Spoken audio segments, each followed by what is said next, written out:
Amarillo rocks. How's it going, guys? It's been a while. Did you miss me? I didn't think so. But here we are once again. This week we've got Dillon from Sidiun. Do you have a last name? Templeton. Oh, you let people know this. I didn't know if you were one of those one-name guys. No, I mean, I don't really use my name in anything, really. I just kind of... It's just Dillon Templeton. It's a weird Scottish name. Yeah, absolutely. Proud of it, so I'm gonna brandish that. You didn't wear a kilt today, I noticed. No, and I didn't bring my bagpipes either, and I apologize. But you have these things, right? No, I need to get on it. You know, my wife can play bagpipe. Really? Yeah. I'm not even being like a sexual joke. She can actually play a bagpipe. She's been training on a droner and stuff. So. Oh, I always wanted to play one. It's just, I want my own set. I don't want to have to play somebody else's kind of thing. Yeah, it's kind of weird. You don't want to. You don't want to play somebody else's breathing instrument. You don't want to swap spit with some of those fucking Scotch guys. You know what I mean? Well, we could just switch out the mouthpiece. No, dude. No. Would you call that, if you switch out the mouthpiece, would you call that Scotch guard? Maybe, yeah. I don't know. I'm not going to dwell on it too much. Hey guys, want to shout out to the sponsors of Amarillo Rocks. First up, we've got the Drunken Oyster over at 7606 Southwest 45th. Authentic Cajun cuisine, killer drink specials, live music, beautiful atmosphere, absolute date night perfection. Drunken Oyster, 7606 Southwest 45th. Next up, Savor Tapas Bar, 7669 Hillside. Beautiful, beautiful atmosphere, gorgeous bar, beautiful patio. She does live music 7 days a week. They've got some killer brunch specials. Savor Tapas Bar as 7669 Hillside. And then final up, the Western Horseman Club. Live acoustic music, great steaks, great whiskey. It's been around forever, 2101 I-40 East. So how you doing, man? I'm doing good, as well as I'm busy to the max. Yeah. It's like super stressful. Everything's kind of hitting at once. It's one of those adult moments where drama happens in the background, and then you have people die in the background, you get people sick in the background, but you're also doing stuff too. Like so I'm also doing another music video, and I'm also writing another record now. So it's like nice. Yeah. So you've got, and I'm not kidding, we'll post links. This guy's got some of the most interesting videos I've ever seen come out of this town. And great songs, catchy, like earworm type stuff that gets stuck in your ear. I don't think you meant to do that. No. But like I woke up that weird tone that you have stuck in my head, hurt, body, I just had it. It's weird. Yeah. It's unabashedly I woke up weird. thinking about it a couple of times, so that's a good thing, Yeah. We all want to gain traction. Everybody wants to be underground, but we want to gain traction at the same time too. Yeah, no, I'm not even like, I'm not ashamed of any of that. Where like most of my stuff that I do write, I try to take in mind, is this catchy or not? Yeah. Like, because if it's not catchy to me, why would anyone else like it? Right. And so I don't think of like, well, I hope everybody likes it, but I try to do albums where I hope at least one person at least likes one song out of something. So so I try to do a little bit of everything, but not try to go too far. Right. Only like with certain directions I'll go too far, but not very often. How long have you been doing this? Like with Sidiun, just like primarily I think I started that like in 2021. Oh, okay. So this is like still really, really new, and I just kind of, it was something that I needed to do because I was going through a breakup, and so I was like, that's one of those things where you're just like, I guess I'll do something different. And also, I've always wanted to have that creative freedom that I never really had in bands. Yeah. Because it always bothered me, because I always played music that, someone else wrote or someone else liked, or it meant something to them, but it didn't mean something to me. Yeah. And it's not like that music sucks. It's just not. It's not something that I would relate to, I guess. I worry about that exact same thing with my guys, because I write a lot of stuff that, so a couple of the guys in my band are not as liberal as I am. Yeah. And I write a lot of shit that bitches about Donald Trump. They're like, really, man? Come on. Yeah, it's like, again. But then they sing shit with me, so, I'm like, all right, man, I think they just dig the vibe. It must be a good enough song where, they latch onto it. But, and you want, when you're in a full band with these guys, you want to give everyone creative freedom. Of course. If they're going to offer something, most of the time they don't. They're just like, they'll just play whatever. Those are my favorite band members ever. Yeah. It's the right? guys that just do the bass riff and like the AC/DC bassist. Yeah. Hello, human drum machine. They're just amazing people, and they're very humble guys. Yeah. Right. Good luck with that. Yeah. Yeah, I know. I was about to say. So let's talk about your history. Sure. So prior to Sidiun, I know one of the bands you were in was Sidiun, and that was just like, but if I remember correctly, you were the Ghostface guy. Yeah. Yeah. Yeah. And that's why, like, everybody goes, don't, like, they say, like, you seem familiar, but I don't know why. Yeah. And I mean, since now, I mean, after, like, doing City, and that was kind of the grand scheme and the grand plan, because, like, when I first kind of made it, I was like, how am I going to sing through a fucking mask, Yeah. So, sorry if I curse, and that's not allowed. You're fine. I'll be better about that. But, no, I just didn't know what to do, so I was like, you know what? I'm going to be completely unexpected since nobody has actually seen me. And I've talked with my mom about this, and she's mad at me about this. She's like, there's like 15 years of your life that you have no pictures with the family, no friends, like no selfies, nothing. Like, it's just you in a mask and a suit on stage, And I was like, well, I played that character to death. Like, and I mean, I really did. That's pretty cool. I mean, it lends at least an interesting Thanksgiving conversation. Oh, yeah. Oh, it's the exact same, here's me at Thanksgiving in 2017. That's you? Huh. Well, a lot of people, they're like, I didn't think you would be like this. I'm like, well, I didn't either, to be fair with you. Yeah. I heard a rumor. Okay. Uh-oh. This was years ago. So, backtrack, stepping back, like December 2017, I think? Okay. Next to Rock Finals, Seidel, Loudmouth Lisa was in that show, and Oddfellas, some other band. And so we've actually played a show together before. Yeah. I didn't really get to meet you at that time. No. But you were the Ghostface guy at that time. Yeah. And so that, that was 6 years ago almost, Yeah. No, it's funny now, like, I hear from so many different people. They were like, "Dude, I think I played a show with you," and I'm like, "I'm sure we did." Probably, because I played with so many different bands that are long gone now. Yeah. Okay. And even those, it's still kind of fun because I kind of remember playing with them. But then there's some times where it's like, I don't remember even playing with you guys. Yeah. Like that's kind of a memory blop for me. I don't know. But then again, it was just everything back in those days in Seidel was just kind of a blur. Yeah. And it just was insanely chaotic, and you could not get a grip on reality for just a second when you were doing those shows. You just couldn't. It was nuts. I mean, and you were in a band with Jeffrey. Yeah. Shout out Jeffrey. He's been on the show before. Yeah, I know. I heard. And I need to see that. You haven't seen that one yet? I don't think I have. It's out there. It's on the tube. It's on Spotify. Oh, now I feel left. We did a little like a little promo video and stuff. The Sick Head, I believe is what it was. Some new song he was putting out. But yeah, like he did a song drop. By the way, are you doing a song drop? A song drop? Yeah, not doing that today. Am I doing a song drop? Yeah.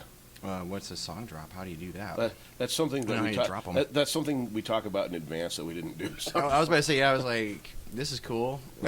Yeah, no, I'll do it. I'm just fucking with you. Whatever it is. We'll come back and do another one. Okay. Yeah, like if you want to do like a release type thing. Like on the day that you put the song out. Yeah. Like say, we'll schedule it where you do a podcast. We do like a live cast or some shit. We'll say, hey folks, by the way, blam, here's the song, and we'll I'll have a video ready for that or something. That would be really cool. Yeah. That way it can like debut. We did that with Jeffrey. I've done it with a couple of bands. Corrosive Wrath. Yeah, Rob and those guys. Yeah, that's cool. Yeah, man, that's a lot of fun. Haven't had any country guys do it yet, but as you know, we do all genres of music. Everybody makes music for the same weird reasons. So. Yeah, no, the country boys need to come through. Yeah, I got something coming up, man. Up. We've got like Seth Ward, Rhett Euland, Travis Roberts, some of those guys. I've heard of Travis Roberts actually. I don't know of the country's scene much, but I know I have heard a name or two. Yeah, he's good. That's interesting. Oh, those dudes are cool, man. I love this scene. I've been a part of it for a long time. So, walking back, let's talk more about Sidiun. So, Sure. First of all, Sidiun, is that short for Obsidian? Where did Sidiun come from? I love this question. Yeah. It's my favorite question ever when people ask that because it's so stupid. Like, the answer's so dumb. Okay, dying. Okay, every video game I play, like every video game where you can make a name, I always was like, Sidiun sounds cool when I was a little kid. And I was like, this sounds like an evil wizard or something. So on like every video game I've ever played, there's the name Sidiun. So when I was trying to find names for this, I could not for the life of me figure it out. And I was playing some game and I was like, it's right there in front of me. Yeah. The answer was right there in front of me, and it sounds cool. It has a cool little ring to it, but I've had a criticism where it's like, that's not catchy at all, and I was like, I don't care. Yeah. But to me, it means something to me. So you know what blows my mind is that it's such a fucking cool name, and it hasn't been taken yet. Dude, like, it's not taken on anything. Has that not been taken yet? I'm trying to like register that for everything. I'm just like, trying to get that like really down. When you can create a word and it doesn't exist elsewhere in the world, that's claim to fame right there. That shit needs to be in the Library of Congress, honestly. Yeah, my only issue that I've had with this name is that it's so close to sodium that it pulls up sodium after every search result I ever try. Like I've gotten it now down, but it always pulls that up usually around. It's like, are you looking for salt? And it's like, no. You need to make your own. So one of your graphics needs to be the periodic table of elements, Obsidian, but you come up with your own That's a new album number. cover, yeah. Set up that joke there. So tell me about the shows you've done this. You've done a couple of shows this year, haven't you? I've done. Well, I've only done 2 actually. It's kind of funny. I've done 1 last year, I believe. Yeah, that was at Sticks. I can't remember the other name. It was like Breakdown Burger and then Sticks and Strings. Yeah, Sticks and Strings. Yeah. Okay. Beer was talking, but no. I played there. It was a small place, but man, I did not expect that many people to show up. It was kind of like overwhelming, but we got through it, and that was before I even did Reassembled. So this is like, I was just testing it out. Yeah. And then I did that benefit show for Christopher and Freddie and Jeff, and all of them were involved with it. So I was like, yeah. I was like, you know, Jeff asked me. Not for that little kid. Yeah, man. And no, he's actually apparently doing really good. And I was like, wow. Awesome. I was like, he's in remission and all that stuff. And I was like, okay, cool. I was like, damn, I guess we did something. Weird bit of good news. Yeah. That's cool. Yeah, no, it went well. It was like everyone kind of. I was like one of the last acts, and I knew that was like. I kind of was happy that no one was going to be there because I was like, okay, I'm just going to be able to get on stage, get the feel for this because I'm practicing that. And it was basically playing in front of Jeff and Freddie and everybody that was just like doing the shows. Yeah. But it was fun. It was still, they really enjoyed it, and they were like, they didn't expect it. And it was funny though, is that I guess the audience didn't see me because I would turn my back and I'd put in this this food coloring in my teeth over and over and over. And I changed it throughout the show. With the green one, like yeah, we started with. I think I started with green to do Perfect Life. Yeah. Yeah, and then I shifted to red, and then I spat all over myself, and it just was red all over. But I turned around and no one saw this, so when I turned around, everyone was like, "Oh shit," you know. And then I went back in the bar thinking, you know, nothing of it. I was like, I just need a beer because I didn't drink until then at all. And dude, one with the bartender was like, "Did you get in a fight or something?" Yeah. Like, she's seriously concerned about me. I was like, "No, it's food coloring. It's food coloring." Yeah, that's my trick of the trade. I've talked with my dad and Alexis about that. I was like, the thing that I kind of got a signature look for is this food coloring thing that I put in my mouth. Yeah. It's not comfortable, it's not fun, but it works, and it's something that no one else is really technically doing. You're giving away trade secrets right now, you know that, right? Well, you know, I'm not Eddie Van Halen over here, like trying to shelter my fretboard, but no, I mean, that's just one of those things that I like to use, or to an effect, and I'm hate to say this term because it's so nerdy, but like I'm kind of like method acting. I like that stuff. I can dig that. Because you get into character and you stay in there. Like I was doing it for Seidel for years. So. Music is no longer just an audio art. No, it needs to be everything else. It hasn't been just an audio art for a long time. It may not have ever been. I absolutely agree. You know, and the best bands that you see have a good presence. Yeah. For whatever art they're creating, whatever their presence on stage, their movements, things like that. There's a lot to unpack for a good band that's doing live stuff. Yeah, AC/DC was one of those bands that could do that kind of energy. But I think one of the first bands I ever heard, my brother showed it to me. He showed me "Rock and Roll All Night" by Kiss. Mm-hmm. And he goes, "This is what rock and roll sounds like." And I think I was 3 years old or 4 years old. I was super young, and I was like, "These guys stay up all night." I was like, "I can't do that." And he was like, "They're breaking the rules, man." And they party every day. Yeah, and they party every day. So he showed me the album cover, and he's like, "Look at these guys." And I was like, "Oh, what are they?" Yeah. Fuck is happening here? Yeah, I never saw. When you're 3 years old, you're used to Sesame Street. You're used to a little bit of this, but like, not this. Yeah. I completely give my brother credit. Jared Lee Templeton, if you ever listen to this, he's off the grid sometimes, but he's a musician as well. And he taught me everything besides my father on music and my grandmother. Right. I had some family that has done this. And even my cousin's like, he's doing it. Gary Harvey is like, I think he does like country blues rock and stuff. Really? Dude, I haven't even contacted him. I'm too nervous to. Because he's like big, you know? Seriously? Yeah, he's big. And I'm like, I don't want to be like, hey, man. Gary Lee? Gary, you watching Gary this? Harvey, yeah. We'll get you on the show. We'll get you guys both on the show. And we'll talk about both sides of the music world. I'm too shy. I'm a shy person in general, so I was like, I don't know if I can talk to this guy and be like, hey, I'm one of your family members that you've never met. Oh, you never met this dude? No, never met him. Really? I look almost identical to him. And we actually sing the same, we play the same in a lot of ways. I was watching some of his music, and I was like, oh, my God. Gary Lee Harvey. Gary Harvey music, from what I know, yeah. He's done stuff with his wife. He's in like multiple bands. I don't know too much about him.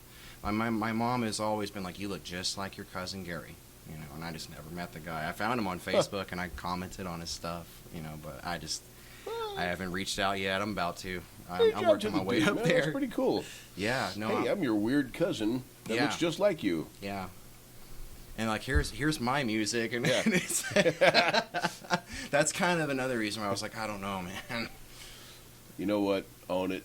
If he's a dick about it, then at least you got that out of the way. You're like, well, I met him. Yeah. That's fucking wild, man. So you've done a couple of shows. What's coming up, man? So so this last video that you did for Perfect Life. Yeah. That's the most recent one of them. Yes. Yeah, that's the one that Alex did. So if you guys you told me a little bit about this shit. It's a crazy video. We're gonna link this video in the comments because you guys have got to see it. I've woke up thinking about this fucking song a couple times. It's an earworm, and it's a fantastic video. You guys did a fucking great job on that shit. It's not easy. You said that shit was done. It was fucking 104 degrees outside. You're in a shed. It was during that huge heat wave we had. It was 100 degrees every day. Like just about. It was like a heat wave for almost 2 months. It felt like. Yeah, bro. And we set that shed up. It's in Trey's backyard. Yeah, is that Trey? Trey's been on the show. Yeah, I was about to say, Trey, I use his place every time we do a video almost, or like that location a lot. We did that for Sugar Money, and then we did it for Perfect Life, but you couldn't tell, of course, we made this kind of thing, but... Is Sugar Money the one with the dog? Yeah, that's his dog. That's another fucking weird one. A monster of a dog, man. That thing is huge, huge. No, that video, Perfect Life's video, was near impossible. I think there was 2 times where I was like, I don't want to do this anymore. I can't do this. And there was one time where I think Alexis was like, fuck you, I'm done. I can't do this. Because, look, I mean, you're in that heat, and the costumes, and in the makeup, the makeup takes like an hour. Yeah. You know, to be generous. And that can be, you know, that's in between beers and food or whatever, or talking on the phone, whatever. So that could be like 2 hours. You get that makeup done, get in this ridiculous costume. It's already really hot in this thing because everything's tucked in. Yeah. I don't know how those guys can do it, by the way. I think they're all psychotic or something. These Texas dudes that can just wear everything tucked in the heat. It's like, no, this is horrible. But the idea was Ghost Cowboy, and we pulled it off. And I was really surprised. Like when I started editing it, I was like, this looks like crap. And then when I got really through all of it, and I was like, this is probably one of the best videos we've done. Yeah, dude. That was such a great video. It was such a surprise because, you know, despite the fact that we did a show in the past together, you and I have another relationship where, you know, like I run a bar, yeah, and you work for one of my vendors, and so like I see you every Thursday. Yeah, every Thursday. And so like when we first started talking about this shit, and you told me about the video, I'm like, oh, okay, cool. You know, we became friends on Facebook and all this. And then I saw the video. Like I remember like seeing the video, and it was a few days till I got to talk to you. I'm like, holy shit, this is fucking incredible. It was so fucking weird. And I had seen the one where you were in the dog costume. Yeah. Before, I'm like, okay, this is fucking wild. This guy's weird. So, you know, and then the other one was just so well done. But you've done, you know, what, 2 or 3 videos now. They're really well done. I think I'm at like 4, and we're about to do 5. Yeah. So we got another one, and it's even more miserable. Yeah. So it's like unbelievably horrible. So you record everything. This is all your shit. Everything I ever Top do, to bottom. like all the audio you hear is 100% me. Yeah. 100%. And it's like mixed, all that, everything. I try to keep it that way because I'm a control freak. Yeah. I didn't realize I was until I was in front of these programs, and I was like, oh my god, I got too much power now. Yeah. I was like, I'll never get back into bands. Yeah. But yeah, I've been having way too much fun with this. I had a fan on Twitter say, he was like, I hope you're having as much fun with this as we are. Like, listening to it. Dude. And I was like, dude, I'm having a blast making this. This is the funnest I've ever had making music, ever. Now, the means to make it is not the funnest way, because I just use misery.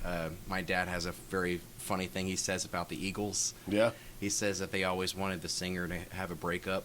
Every time he got in a relationship, they'd hope he'd break up with her or get in a horrible breakup so they can get a new record that was really good. It's true. It's honestly horribly true. I can attest to that. Yeah. You get some really good tunes when you're hurt, man. Dude, but my band's first album was called Divorce Anthems. Ooh, I like it. So, yeah, I like that one. So I get all that. Man, I wonder what this one's about. Yeah.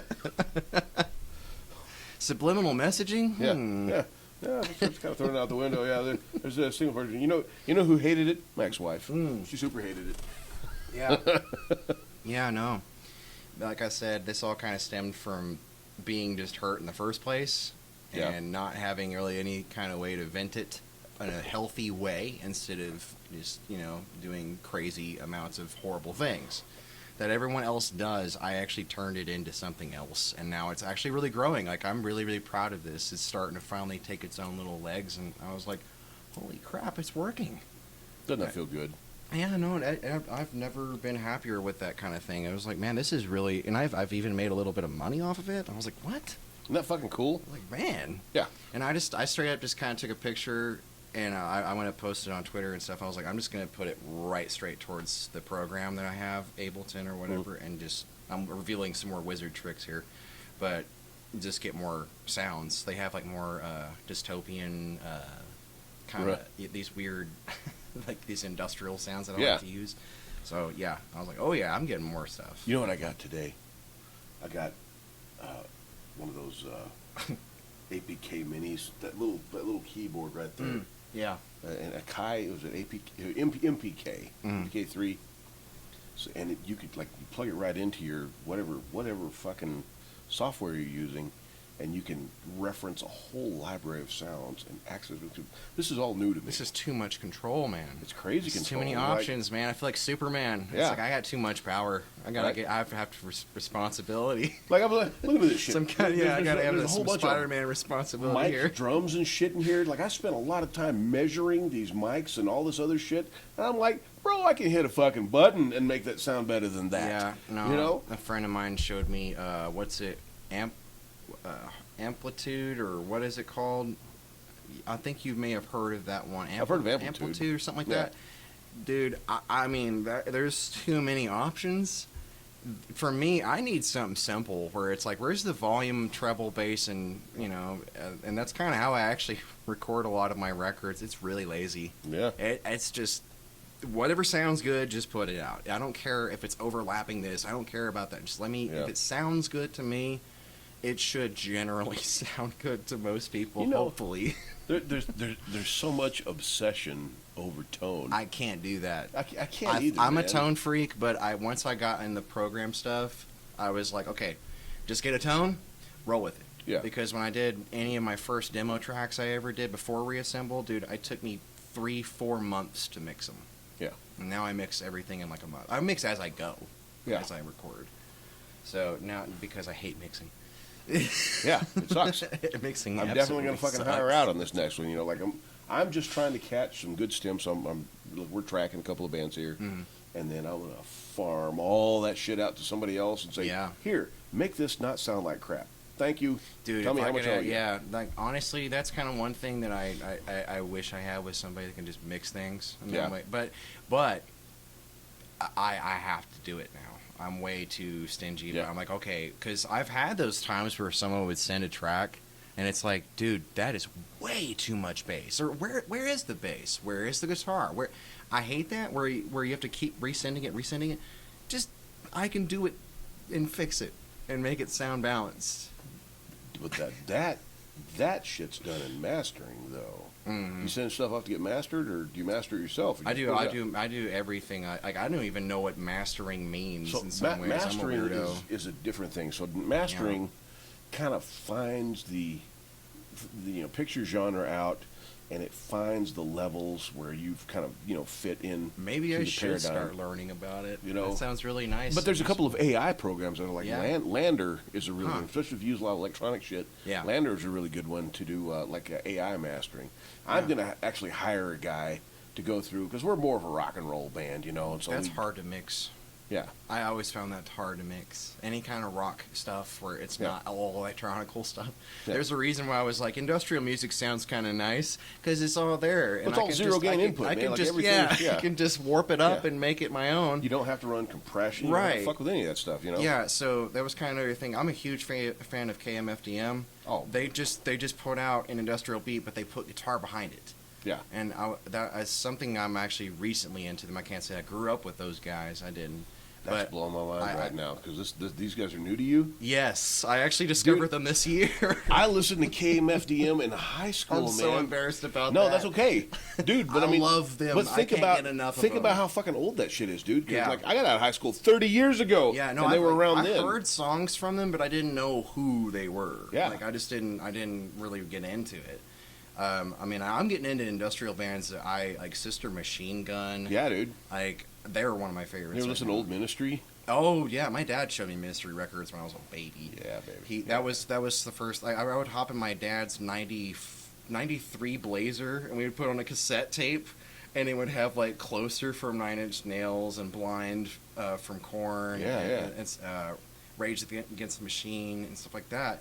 And we that was our daily thing. And I remember every time Closer would come on, he goes, "Here we go." I was like, what is this song, dude? It creeped me out. It freaked me out. Another one was Stabbing Westward. That's another band. The Hey Man, Nice Shot? No, that's Filter. Oh, that is Filter. Filter. I like Filter, too. You're right. Stabbing Westward's the I Cannot Save You. Yeah. But I mean, really, their whole catalog of music is more emo, I guess you could say. But I love it. Like I can't get enough of that stuff. Plus, what a fucking killer name, man! Yeah, think about that name. Stabbing that's like that fucking Manifest Destiny bullshit that happened fucking 150 years ago, however long ago it was. It is a cool name. Gravity Kills is my favorite. Gravity name. Kills. That's one of my favorite names and favorite bands right now. Man, I can't get enough of them. There used to be so many good band names. 20, 30 years ago, man, like Butthole Surfers, man. Butthole Surfers is still like one of the greatest names I've ever heard in my life. There's one like the simplest one, Stereo MCs. Stereo MCs was fucking awesome. MC 900 Foot Jesus, the Jesus Lizard. God damn, the Jesus and Mary Chain. I was about to say my dad loves that band. You were coming up right there. I was like, there it comes. There it is. Yeah, I probably know your dad.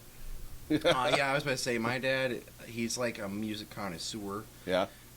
he was, what's that app where you can like put it up against music or whatever and it'll tell you what the song is? Oh, Shazam. He was that before the app existed. He could just rattle the shit off. Yeah, no, he goes, 76, it was 76 or 78, mid 78. He can get like the freaking time. Dial it in. Like, he's like, I remember it. I was at the show. Like, he went to he's seen every band. And I was surprised at how many bands he's seen. Yeah. And he raised me to play music directly. He had Stevie Ray Vaughan from day one, and he had all these live shows on his big screen, projector screen, and he was like, look at these guys. Look at them. And he taught me Smoke on the Water on an acoustic guitar that was broken. Right. And then Sunshine for Your Love, too. He was like, I'll give you an extra one. And then my brother taught me Spiders from System of a Down, and I was off on that road. Oh. It was good times because I went into like Red Hot Chili Peppers because I loved bass, and then Flea really opened my slap bass skills up. Right. And then I went into Primus, and I was a 12-year-old playing in a basement in front of a bunch of 20-something-year-olds, and going, oh my god, like how can he do this? And I started out on a good foot in music, I guess I should say. You started did. Out really good. That's generationally speaking, man. So like the generations that are beyond mine, this is all super good music. There was kind of a division point somewhere. It happened in the late '80s, where like things started getting really beyond what the times were at the time. This is where grunge comes in. Yeah. Because grunge, like, really, really pissed off a lot of people in the 80s. It did. It really, and it still does. Like, if you ask some of those guys now, like Dee Snider, he'll be, oh, I can't stand that. He's just like, And I get it. Because, I mean, grunge did what it was a cultural revolution of music that we never seen before.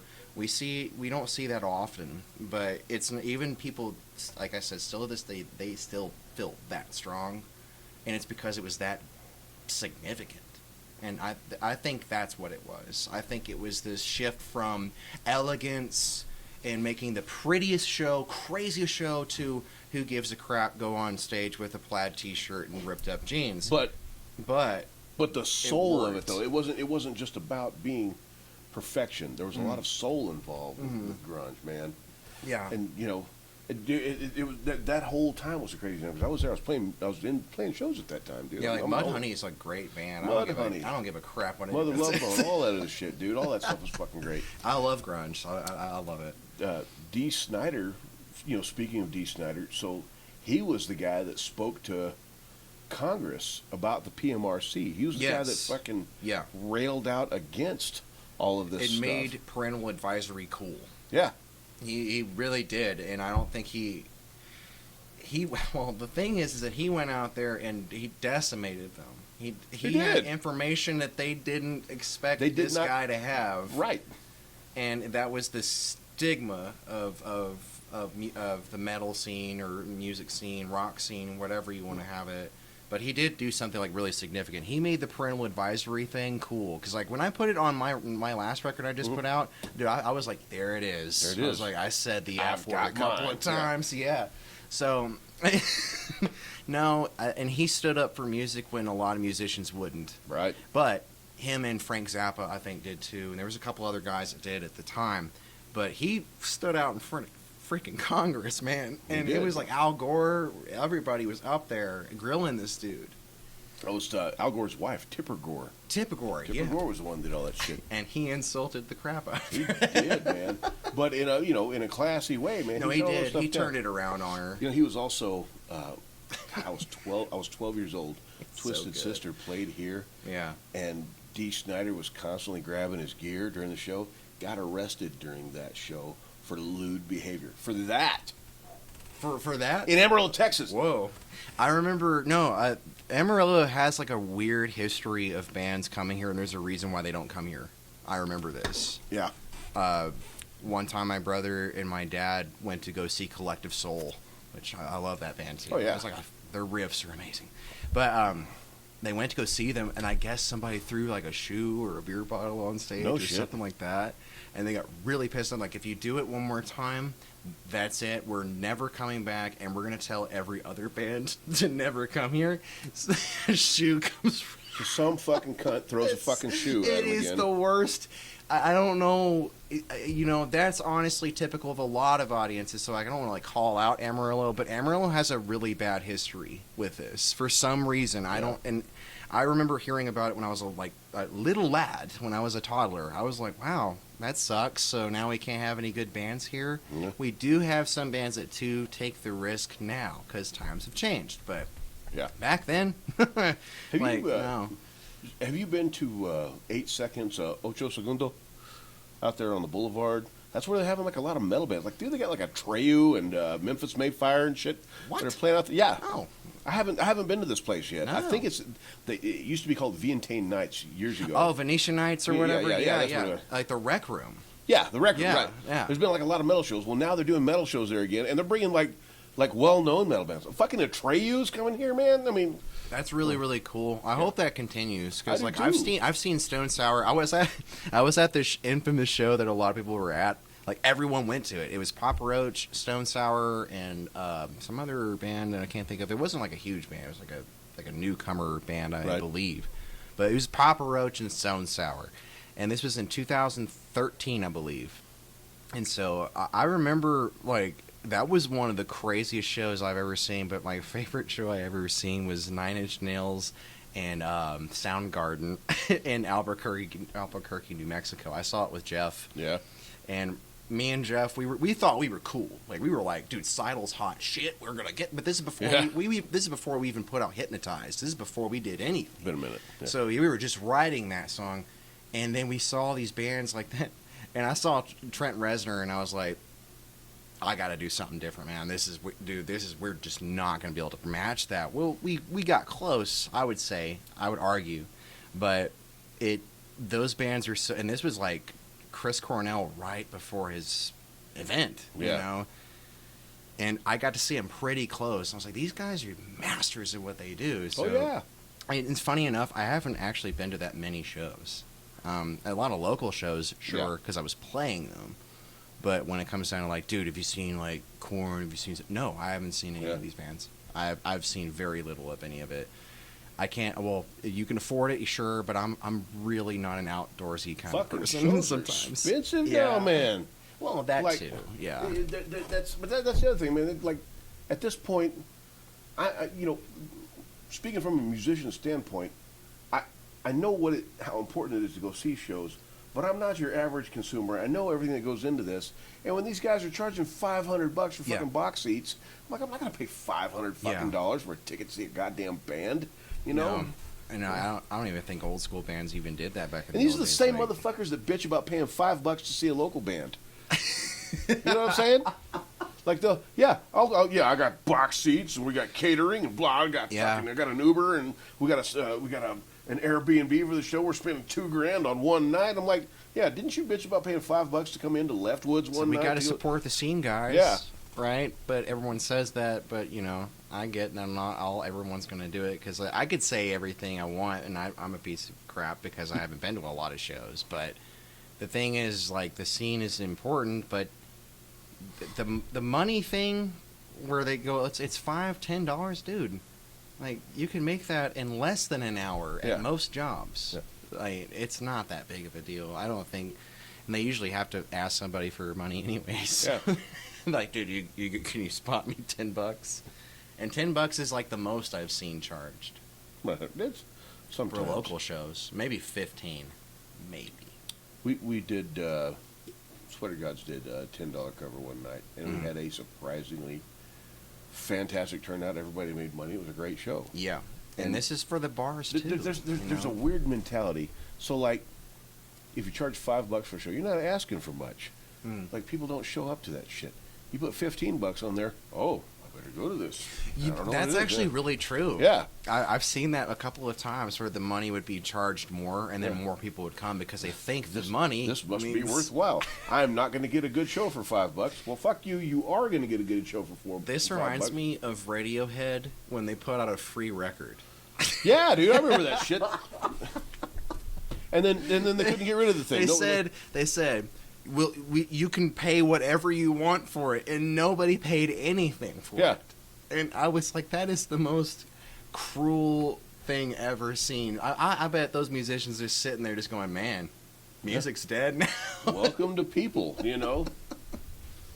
What a awful. time to be yeah, alive. no, that's exactly what it reminds me of. I don't even think anybody remembers that album either. I remember they had some crazy visuals for that album, like the graphics. My brother is a huge dork for that band. Yeah. Like, he's a super nerd for them. I love them. I just can't get into everything they do. Like me and my brother share a lot of things. He's more into alternative music. Experimental, alternative, like dreamscape kind of stuff. Very new age, I would say. Very new age. Anything that's new sounding. Bro has candles in his house. Well, he's probably gonna kill me, but that's fine. He talks really good smack about me too. He can bring give him on. it. We'll bring him on the show. It's fine. Well, he's from Austin actually. He's in Austin now. I can't get him over anywhere. But no, he was kind of the experimental, Flaming Lips kind of dude. Oh yeah. And he listens to a lot of that stuff. But he showed me Queens of the Stone Age, so. All is forgiven if he says anything mean about what I said. I love that band. I fucking love Queens. I love Queens of the Stone Age. They're going to be in Oklahoma City on September 25th, and Viagra Boys are opening, and I want to see this show so fucking bad. Viagra Boys? Yeah. That's a great name. You haven't heard Viagra Boys? No. Oh my God, bro. I would know that name if I heard it. Okay. I'm about to change your fucking life. After this show, that's all I listen to is Viagra Boys. Wow. Were these like new guys? Or they're no? from fucking Sweden, and they're American as hell, and they're the weirdest thing. Like Loudmouth does one Viagra Boys cover called Research Chemicals, and what genre are these guys? They're fucking asshole jazz, man. They're like asshole jazz. They're like seriously, they're a rock band with a sax player that finds close to the right notes, but and they're just the singer. Here's their self-proclaimed bio from a couple of years ago was, it's 5 middle school math teachers formed a band with their meth dealer. Sounds like Primus. Yeah, kind of. Except the meth dealer is the guitar player, not the singer. And the singer is like, his name's Sebastian something, covered in tattoos. He's got a little tattoo on his forehead that says Los on it. It's real fucking weird. These guys are from Sweden. I need to see. I gotta see. You've got to see it. I will turn you on these. Like, it's gonna fucking ruin everything for you because Viagra Boys are fucking amazing. That's crazy. I love the name. Yeah, that is some old school good stuff. I miss what. Yeah, like we were saying earlier. You were like, I miss when bands had like outrageous names. Oh yeah, like, it just like for no reason. One of my favorites is Snot. I forgot about those guys. Yeah, it's such a simple name and it's such an offensive name, and I love it. Yeah, I love that band. Those, man, God damn, fucking junior high or high school, there was one band, the Dayglow Abortions. Yeah. And they had an album called Feed Us a Fetus. Yeah, oh yeah. It's super gross, man. You know, just over the top, you know, just death metal. And like a really like highly industrial band. They're like my favorite, but like Sick Puppy or Skinny Puppy. Skinny like Puppy. Some of those names are they're just a little. And bit Skinny Puppy's music was fucked. Yeah, it was so off. I like making fun of them because my dad was like, "What is the deal with those guys?" I was like, "Because their singer can go, they can make this like robotic voice. Yeah. That's all it is. They're Devo with." With just a robotic voice that's being more And they looked crazy on stage. They looked insane. You ever listen to Aphex Twin? Yeah, oh, yeah, man. I love him. Oh, my God. Love him. Now that I think about it, some of your shit reminds me of Aphex Twin. So I love him, yeah. So, yeah. Well, also another recent thing, that was like last year I got into him. But I got into him pretty hardcore. Thanks to Grandma's Boy. I love that movie. I was wondering what that song was when he's all sitting in that room just chilling. And I was like, man, that's a cool fucking beat. And then I found out and I saw the video and I was like, this is sick. Yeah. Oh, yeah. He's really good. The video with their all the same faces. Yeah, same faces, little kids and stuff. I like his style of the videos. Yeah. I'm jealous. I was like, man, I wish I could have came up with that one. Fucking hard that would come up. Like, before you had cap cut and shit like that. This is like AI face technology before it came out. Yeah. And I'm very surprised how he came up with that in like 2013 and before. Probably before that. Way before. Well, I don't know why I gave him that much benefit. It was actually like 2005 3. 5, yeah, 5 or 3. Yeah, it's been 20 years. Jeez, yeah, he was way ahead of the game. There's a lot of cool, man. There's just so much cool, weird old stuff that's been around for a while. You know, like the technology has been up there well enough where people can create the stuff that's banging around in their head.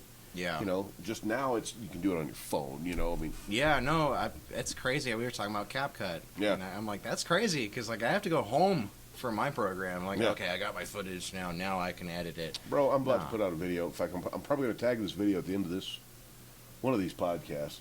We did that live show at Zombies, and I've never used CapCut before. So I dropped into CapCut, and like you got the effects going on. Edited the whole fucking thing in a couple of hours. Where it would take me 6 hours. Here, you know, I did it in an hour and a half, fucking around, having a couple of drinks, and it's so fucking good. It looks crazy. So good. That's what my next video guys use. The special effects are so legit. Yeah, you know, you were showing me a test of that. Yeah, and that's really that's right. It's really impressive stuff. I was like, man, I don't have any of those effects on things that I paid for. I know, right? It's like I subscribed. It's like $10 a month for CapCut for like the full version. Oh, that's it. That's it. Oh, maybe I should get that. Yeah, because I'm trying to think totally of some worth video ideas for if you're making a certain amount of content, it's money well spent, bro. Yeah, technology's amazing now. It's actually helping people a little bit sometimes. So what do you got coming up? Oh, coming out another music video. A really disgusting, awful way. We decided to go not safe for work. We decided to go warning. This has actually got things you probably don't want to see. Oh, okay. You probably it's like kind of a trigger warning kind of thing because there's some really really really deep dark stuff about it if you think about it. It's more of the Texas Chainsaw Massacre effect where when they put out the commercial it's way scarier than the actual movie. Right. So it might actually be a lot less than what I think because I'm actually not editing it this time. I have a guy I'm working with, Blake Bowfires. That's the name he goes by. I actually have never. I don't know who he exactly is. He's very anonymous, but he's a very very good video guy, and so he's from. I don't want to dox him. He's from somewhere. And he does some really really cool stuff. And he's using CapCut, and he's got his crew of people he's filming with. And I'll show you a little clip. I think I've showed you some. Nice. But this video is way. This is the hardest one I've ever done. This one's taken months to get done. No shit. And lots of delays and rage and just like I can't do this. So that's kind of the theme. If you haven't noticed about my videos, is uncomfortable. It's very uncomfortable. What can you make me uncomfortable? Can I make you uncomfortable? Can I make anything? Okay, I think it's fun.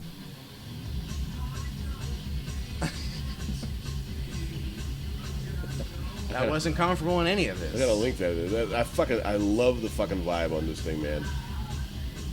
It's all fun and go lucky, but I was so mad and angry the whole set. I was like, shit. So, do you have any shows coming up? I'm gonna start trying to get some booked.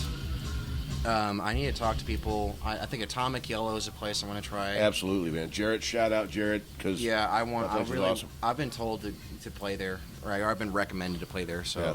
I'm really trying to step up into live shows for the time being because I'm not trying to do another record for like another year. Right. So I'm just like, give it some time and get shows going. Because I'm actually weird. I've gotten an audience on the internet, but in the local audience, I haven't worked on hardly at all. So I was like, well, I need to get on the ball. Conquer your hometown, man. Yeah, I need to get on the ball. And people are wanting me to. So. Well, man, I tell you what, I'm going to wrap this up. We're going to close out with this video. I'm going to fade into this one. This shit is so fucking off the fucking rails. Thanks for being on the show. Hey, absolutely. I'm happy to be here. We've fumbled around the last few weeks trying to get this done. It's life. It is life. But, I'm really, really glad to have you on. I want to have you back on again. Yeah, no, absolutely. I want to talk to this fucking famous cousin of yours and find out what the fuck's going on there. I got to find him. Yeah. All right. Well, guys, stay tuned. We'll keep posting some new content. We've got a lot of guys coming up. This is Sidiun. You can find him on Facebook, YouTube, Spotify. Yes. Spotify, yeah? Yeah, I'm iTunes, on like everything basically now. I'll see if I can find some links and put them up on there. Yeah. All right, my man. Well, thanks for being on the show. Thank you. Y'all remember what we say, wipe front to back, close your browser history, and go see some live music. Amarillo rocks.